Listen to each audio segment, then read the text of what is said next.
Daniel Negreanu is holding ace-10 suited. Pre-flop is all ego and leverage. Tony G opens small Houston flats, and Negreanu snaps on the squeeze to 7K. Well, if at first you don't succeed, You must. you make it 7,000. Perfect against two wide ranges. Tony G knows Houston's call is weak money and fires back to 24K with pocket eights, classic isolation, and dare 4-bet. Negreanu takes the button, keeps Tony's bluffs in, and controls the pot. That flat says, I'll outplay you post-flop, keep the range wide. Flop comes rainbow, Negreanu's dream in a 4-bet pot, top pair, ace kicker, clean texture. I'm all in. Tony shoves. Who cares? I guess you got, what, you have kings now? I'm committed again. No, I know you are. Okay, you can show me one if you want. Even if you gave me $1 million, I wouldn't show you. $1 million? Oh boy, Tony G. I guess I should. You're a nice guy. You do good things with your money, right? I do. You do? All right, I'll give you some more, I guess. All right. Daniel calls. You have kings or something? No, one time. No. Jack of clubs on the turn. Oh my God, did that make him more outs? Yeah. I just realized. Oh God, I was like, oh Jack, that's a good card. The river. The king of hearts. It's a scary one. Negreanu is looking down on ace-4 suited. Phil Ivey opens to 70K with 9-6 offsuit, tempo over texture. He is testing Negreanu's willingness to surrender small pots at a final table where ladder pressure is real. Negreanu flats. He could 3-bet some of these wheel aces, but calling keeps Ivey's range bloated, preserves position, and, crucially, lets Negreanu play the hand, not just the cards.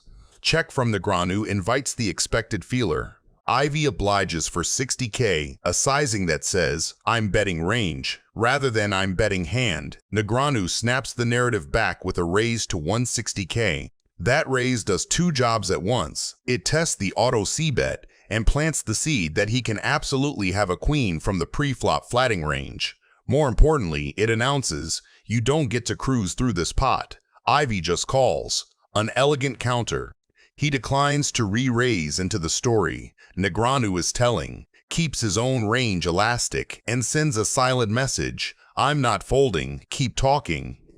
The card perks up Ivey's equity and brings the heart door. Excellent leverage material. Negreanu checks after representing big strength on the flop. That slowdown is intentional. If you're holding a queen, you often trap here, and if you're light, you want Ivey to bet himself into a corner. Ivey fires 225K. This is a pressure bet more than a value bet. He's attacking the pause and using the new equity the turn gave him to justify heat. Negreanu's call is commitment to the role he chose on the flop. Strong hands call to spring the river. Weak hands with backbone call to keep the lie consistent. Either way, the call keeps Ivey in the cage. Backdoor hearts arrive. Negreanu checks once more, inviting the last chapter in the conversation. With the 9 of hearts in his hand, he blocks some flushes, which makes this river stab a high-quality bluff candidate, and the line he's chosen credibly represents a queen that never blinked or a hard hand that improved. You are in Negreanu's seat. All game long, both players showed bluffs. What is your move, call or fold, and why in one sentence? Best clear answer gets pinned. Look, I don't have that good a hand, but I don't know. I felt like he was going to try to make a goofy move, so I might pay him. Trying to say you have a queen, sir? When do you have, how do you, you're going to learn my trick, how to flop trips? I lost my screen. I don't know. Okay, I played good, kinda. Except you got there. Daniel Negreanu is looking down at 6-5 offsuit, but he's up against his nemesis of 20 years, Phil Ivey, who's holding King-Jack suited. Ivey raises to 75,000. Most players would probably fold in Daniel's spot. No choice, can't fold it. Gotta see a flop in the big blind. There's the call. So it's Daniel versus Phil. Ivey is 64% favorite for now, but the flop comes 8-6-6 and Negreanu hits trips. I don't see Phil falling for this. Phil checks too. I don't know how, but he can somehow feel Daniel is strong here. A king on the turn. Now I see him falling for it a little. Negreanu wants Phil second-guessing every assumption. Wants him trapped between is he bluffing and is he setting me up? What looks like hesitation is actually misdirection. This is less about cards, more about control. Daniel leads. Phil now with top pair. Even if you think Daniel has a 6, you can't just go folding top pair. Negreanu's sizing here leaves Ivey about 3.5 to 1 on a call. And with top pair, that's usually a no-brainer. But what Daniel's really doing here is laying the groundwork for the river. He's planting the seed that says, if you call now, you're going to have to call big later. This is psychological compounding. Pressure applied in stages. Daniel is hoping that Phil did indeed hit that king on the turn, and he's going to try to make him sweat like a maniac. He calls. The river is a jack. Wow, Daniel is running better than Prefontaine. Daniel value bets his trips. Phil forced to call with top 2. Nope. So obvious you have a 6. Got 350. Trip sixes. Phil shows king jack for top 2. Daniel's trip sixes takes 5. Good call, good call. Good thing you didn't raise. That was smart. You know what you're doing. Everybody limps to Negreanu's big blind, happy to take an almost family pot with the loose cannon. Buddy, he shows you nothing. He showed me a full house. And there goes Tony G. See ya. The flop comes rainbow, but both Negreanu and Hellmuth hit top pair. Wiggins and Daniel check. Lack attacks the standard range poke on this dry board, hoping no one has a queen. Hellmuth immediately bumps it to protect the queen and tacks any potential draws, denying price to gutters. Wiggins gets out of the way. Phil lock. See ya. And tries to rep a bigger queen at Phil's, and it sets the tone that the big blind can still own boards that strike his defending range. Phil, with queen 9 in position, makes the call. He beats every bluff, ties some value, and thinks Daniel can be overprotecting a queen or leaning on fold equity. The turn pairs the board with the 2 of diamonds. That card massively reduces the number of value combos Daniel must fear. But more importantly, the pair deuce kills a lot of Phil's semi-bluff equity and makes it harder for Phil to credibly have a monster. Daniel fires 12,000.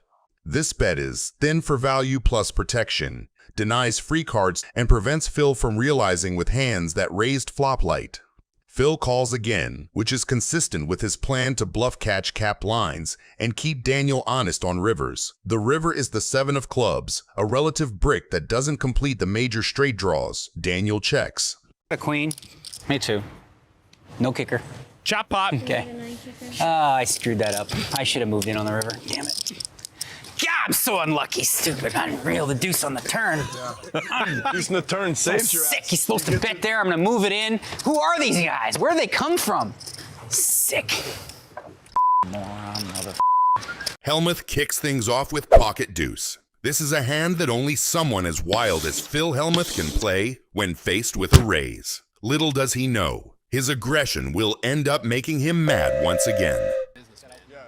You were like drawing dead.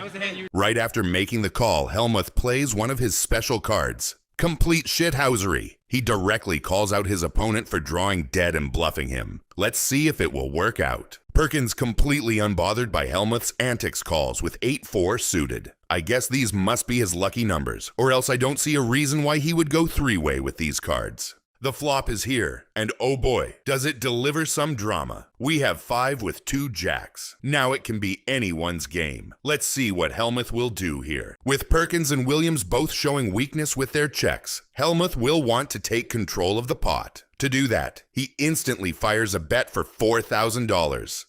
Perkins with his 8-4 suited didn't have to think too long about what to do next, and does what every one of us would do in this spot and folds. Williams, on the other hand, didn't think at all. He snap-called the bet as if he is holding the nuts and is just waiting for Hellmuth to bloat the pot some more. The turn delivers a queen of clubs, which makes things even more interesting. Now Williams has an open-ended straight draw and is looking stronger than ever in this hand. Even though the turn improved his hand, Williams still decides to check in order to see how Hellmuth will play it out first. And that's exactly what Hellmuth was waiting for. After no more than a few seconds of thinking, he fires another 4,000 bet, trying to pressure Williams out of seeing the river. For better or for worse, Williams almost snap calls the bet, which means he either thinks Hellmuth has nothing or is just feeling super lucky. Even a 5 or a queen can counterfeit Phil's hand. The turn delivers a king, which completely shifts the game, and Williams is now in the lead. Make sure to watch until the end to see Hellmuth going crazy after the showdown. King.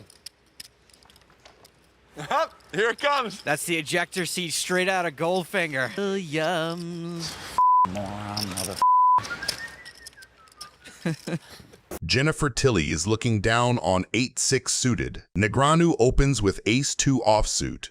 That is a light but purposeful steal, using the ace as a blocker to reduce the chance he runs into a premium and leaning on position to realize whatever equity shows up later. Tilly answers with a re-raise. That choice is great against a suspected wide open because suited connectors play cleanly post-flop, deny cheap realization to the opener, and set her up to attack a player who loves to take flops. It's a little too small, Jen.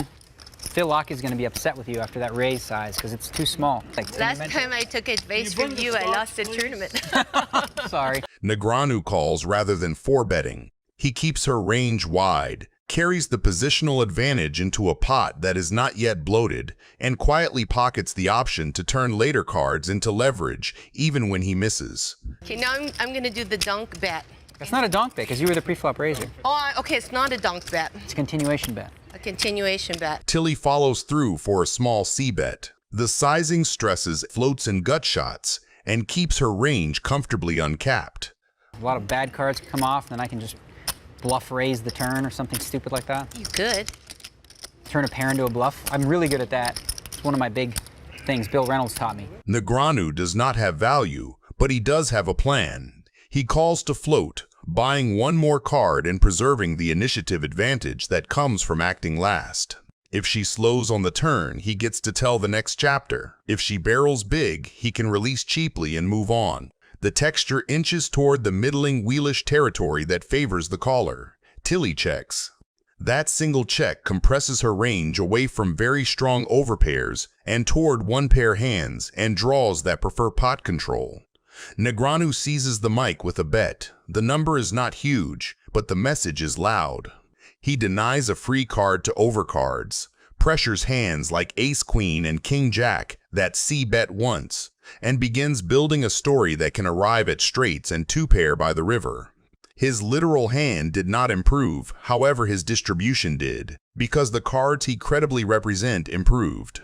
Calling the flop to take it away on the turn is classic small ball pressure, and he executes it cleanly. This is the card that ties the room together, and the run-out connects squarely with the very suited connectors that defend 3-bet pots from the blinds. Tilly leads small. That type of sizing often functions as a blocker, a way to name a price with a hand that does not want to face a pot-sized bomb. To Negreanu, that looks like a door left slightly open. He chooses to kick it in and chips. The shove polarizes him to the straights and strong two-pair he has been representing since the turn. We probably have the same hand. Oh, so sick. You have 9-jack, right? Would that be the same hand as you have? Because if you did have that and you didn't call by now, it would be a little bizarre. You're in Jennifer Tilly's seat. You have the straight. Negreanu shoves over your small lead. What's your move, snap call, or an impossible fold? And why in one sentence? Best clear answer gets pinned. Oh, God. Oh, you have a 6? You raised me with a 6 out of position? No. That's crazy talk. Tilly folds.